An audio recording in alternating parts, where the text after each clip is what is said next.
Greetings, Acolyte, and welcome back to the Ordo Grigio, the Emperor's secret society against the enemy that is unpainted models. Today we paint some guardsmen who have fallen to the ruinous powers.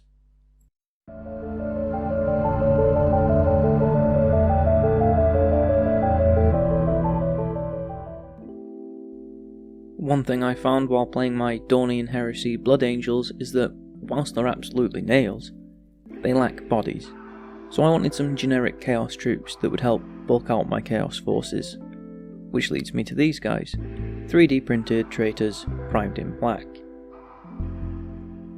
I started with pure red from Army Painter, thinned as always with a bit of water, and layer it onto the cloth of the trench coats. You would think I chose the red so they would fit in with the Blood Angels Plague Marines, however I actually was looking for a generic evil colour that would stand out on the tabletop. I had a little help from someone who actually understands the colour wheel, and to stand out from the greens and browns of the marshy planet my campaign is in, we settled on red.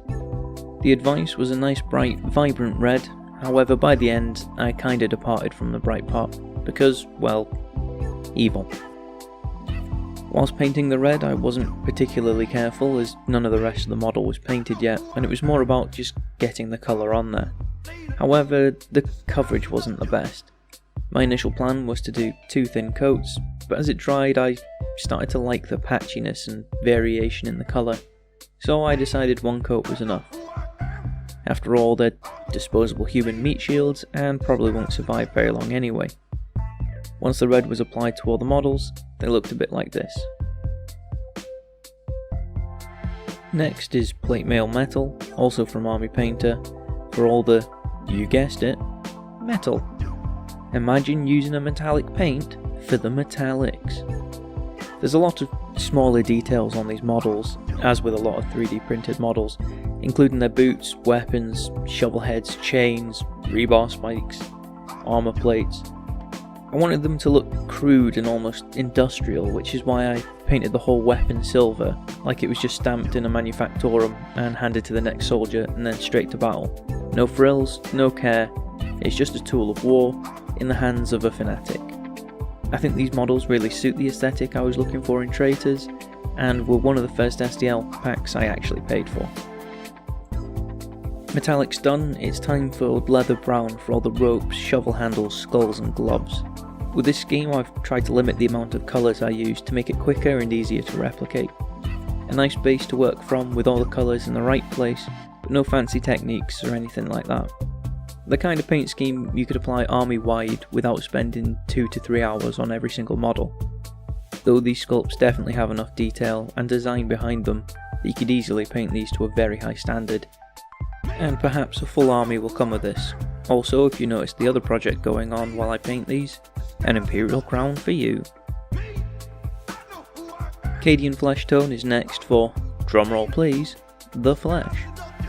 Only a few models have exposed skin in these units, and I wanted a paler flesh tone than I normally use to try and show the corruption that's slowly eating away at them, and the lack of sunlight. It's quite hard to get your tan on in a Chaos Freighter travelling through the warp. Some of the areas of flesh are quite hard to get to, so I took my time to try not have them with flesh chains holding their weapons. When I got to the head on a spike, I painted this flesh as well, so it looked fresh. A trophy from the current conflict. Ultramarine blue was next for a bit of contrast on the model. I applied this to all the pipes coming from their gas masks. So far the model was very warm toned with reds and browns, so my probably overthinking brain told me to put in something colder. Is all that excessive thinking right? Who knows, but by the end of the process it won't be so bright and in your face, and I think it adds a bit of visual interest without pumping up the contrast with lots of highlights or advanced techniques.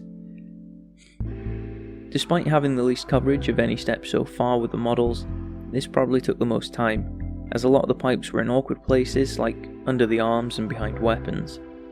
Once this paint was applied, I also went round the models to check I hadn't missed anything obvious or made any massive mistakes before I moved on to the next step.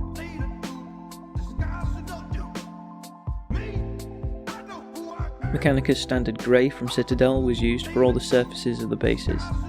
Normally I do try and add something extra to the bases, which you may have seen in other videos, such as metallic plating, blood effects, a dead ultramarine for a demon prince perhaps.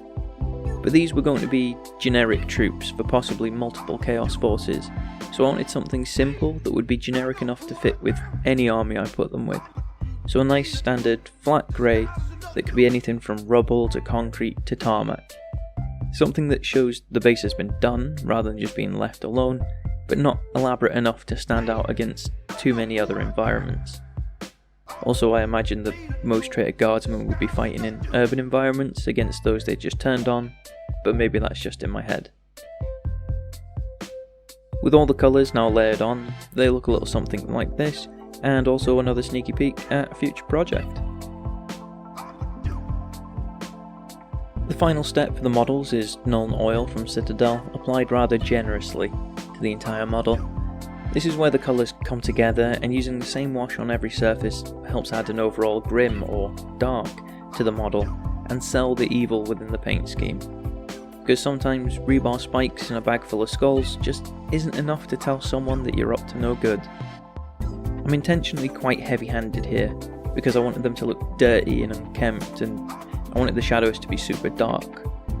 The wash flowed into the lines to add a bit of panel lining and contrast to the model, and I also applied the wash to the bases as well to try and use the texture on the bases, though it was mostly a tint in the end, as the texture on the bases is quite shallow, so it didn't really have that mottled look I was really hoping for. Once the wash was applied, they looked a little something like this, and for now, we can call them complete.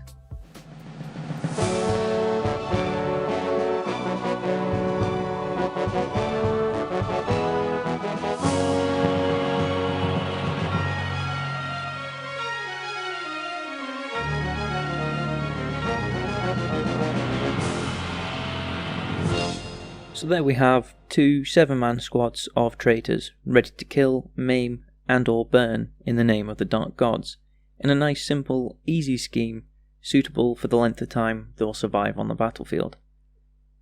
As always, I hope you've enjoyed the video, and if you have any suggestions for future videos, I'd love to hear them down in the comment section below, and I'll see you all next time.